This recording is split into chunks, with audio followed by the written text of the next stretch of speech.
just barely managed to indict former FBI Director James Comey days before the statute of limitations were set to expire. Last week, Halligan, who had never prosecuted a single case in her entire career, whose only appearances in federal court were as one of Donald Trump's personal lawyers, was abruptly installed to lead one of the country's most important prosecutors' offices. And she got right to work on her first ever grand jury presentation, obviously ordered by the president, right? By all accounts, it was not an easy task, nor did it go smoothly. She not only took the unusual step of signing the two-page long double-spaced indictment herself, something a junior career prosecutor typically handles, although possible no one was willing to do it.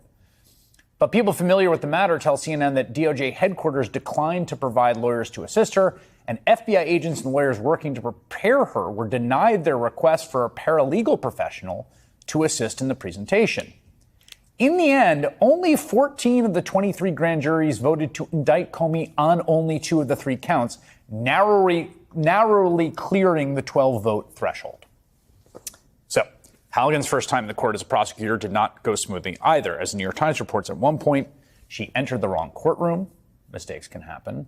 When she found the right one, she stood on the wrong side of the judge and then appeared confused about the paperwork she had just signed. A court transcript obtained by CBS News gives details to that interaction. So this has never happened before. I've been handed the 2 documents that are in the Mr. Comey case that are inconsistent with one another, Judge Lindsay Halligan said to Halligan. After a back and forth about the documents, Halligan said, I only signed the 1 2-count indictment. I don't know which one with 3 counts you have in your hand. Okay, it has your signature on it, Judge told Halligan, who responded, okay, well. Even after all of that, it also seems completely possible the entire thing could just get thrown out as an invalid case because, as a conservative lawyer argued in the National Review, it seems highly doubtful that Lindsay Halligan has been validly appointed as the United States attorney in the Eastern District of Virginia. George Conway is a conservative attorney and president of the Society for the Rule of Law, and he joins me now. George, there's a bunch of sort of weedsy details about how you can be a U.S. attorney or not. Now, the sort of general principle people know is that this is a Senate-confirmed position, importantly so. You get appointed by the president, you get confirmed by the Senate. In some emergency situations or interim situations, people can get named as actings. But there's like real pretty settled like law tradition about who gets to do that. And it's really not clear that Halligan even can fill the role that she currently is in now. Yeah, she has no more authority than you or I or my 2 corgis to present an indictment to a grand jury in the Eastern District of Virginia. And the reason is quite simple. There's this federal statute, 28 U.S.C. 546, that basically says, it expresses one of the ways in which a U.S. attorney, a temporary U.S. attorney, can be put in. And this is the installation of what's called an interim U.S. attorney. And the way it happens is if there's a vacancy in the office, a Senate-confirmed person leaves the job, then the Attorney General can appoint somebody, but only for 120 days.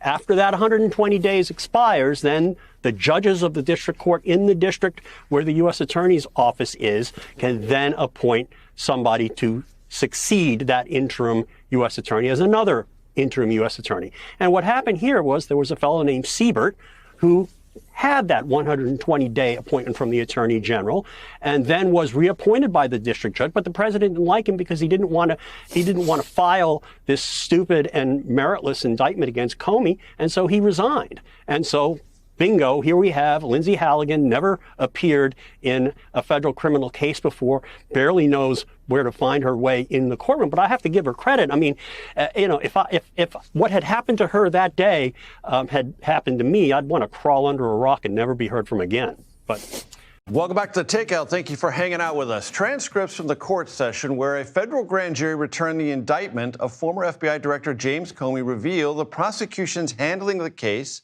left the judge confused. Comey was ultimately charged with 1 count of making false statements to Congress and 1 count of obstruction of justice. Scott McFarland joins us now. Why the confusion? Well, the new U.S. attorney in the Eastern District of Virginia, in her first job ever as a prosecutor, signed 2 different charging instruments in this case, which is untraditional. The judge, according to the transcript, said she'd never seen this before, but isn't going to impact the case itself. We know that late this afternoon, the formal record was submitted that Patrick Fitzgerald will be James Comey's defense lawyer, powerhouse defense attorney and former U.S. attorney in the Northern District of Illinois.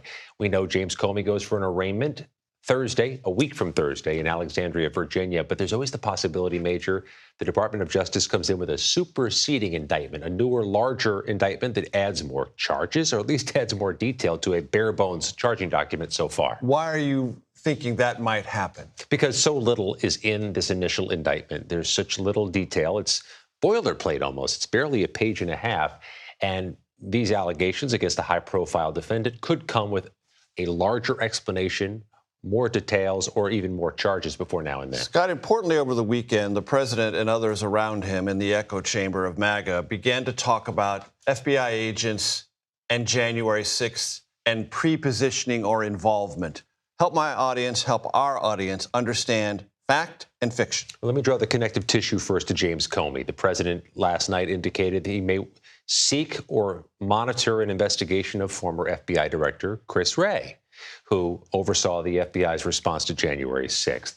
In the same weekend, though, the president perpetuated a conspiracy theory that FBI agents may have been on the ground and helped incite the Capitol riot, citing some new reporting with some newly released FBI documents. What those documents show, according to a review by CBS News, is there were FBI agents who responded to the insurrection, were there after the attack began. There's been no indication, none, that anybody in the FBI was part of firing up or directing the crowd. And we know that in part because the documents don't show that. There's been no evidence of that in 4.5 years. And about 1,500 January 6 defendants sought to defend themselves. Not one ever offered a shred of. Good for her. Well, and the point more finally, like, there was a Senate confirmed position, there was then this vacancy, then the judges of the district put in Siebert. He's gone now. Like, there's no authority, established authority, that you could then just throw another person in there. And to be clear, this is something they've run up against in a few places. Alina Habba in New Jersey has been dinged by the local judges there. Like, they seem to think they can run roughshod over this law and put in whoever they want.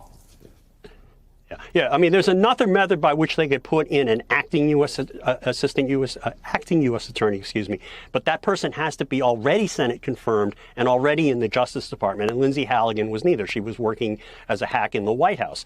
So she has basically no authority. She's not the U.S. attorney in the Eastern District of Virginia, and no one else. We saw her signature on that indictment. No one else signed that indictment, which means that it is invalid.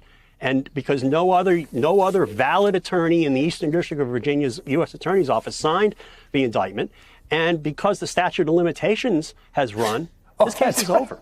That's such a good point, right? It's not, right, so the case here is, before we even get to the merits of this case, which I think are pretty rough for the state, for the government, before you even get to that, before you even get to the filing a malicious prosecution order to get it thrown out, which it looks like they've got a decent shot at, the argument here is like, that indictment was signed by a person who didn't have the authority. It's like George Comey or Chris Hayes signed it. It doesn't count, and the statute of limitations are up, so, Yeah, the statute of limitations expired at midnight last night, so Comey's home free. This case should be done. Sorry. I'm curious to see, one of the things that will be interesting here is Comey. Imagine this scene. The government is racing against time, desperate to indict former FBI Director James Comey before the statute of limitations runs out. And at the center of it all, not a seasoned prosecutor, not a courtroom veteran, but Lindsay Halligan, an insurance lawyer who had never tried a criminal case in her life.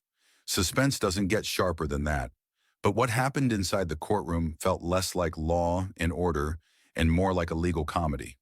Halligan first walked into the wrong courtroom. When she finally found the right one, she stood on the wrong side of the judge. Then, in a moment that will be replayed in legal blooper reels forever, she managed to sign 2 different indictments, documents that didn't even match. The judge, baffled, told her, "This has your signature on it." And Halligan's hesitant reply, "Okay, well," you almost expect canned laughter in the background, yet behind the comedy is something serious. Legal experts argue Halligan may not have had the authority to indict at all. Her appointment skipped traditional rules like Senate confirmation, making the whole case look shaky. And because the statute of limitations expired, the charges might not just fail, they may already be dead. Here's the bitter twist of irony. After years of controversy, Comey's escape from prosecution may not come from proving innocence, but from the prosecutor's inexperience and the government's own missteps. So what do we really see here? Suspense, awkward humor, and a touch of tragedy. A courtroom drama that collapsed under paperwork errors and rookie mistakes. And in the end, history may not remember Comey's alleged crimes, but Lindsay Halligan's unforgettable debut.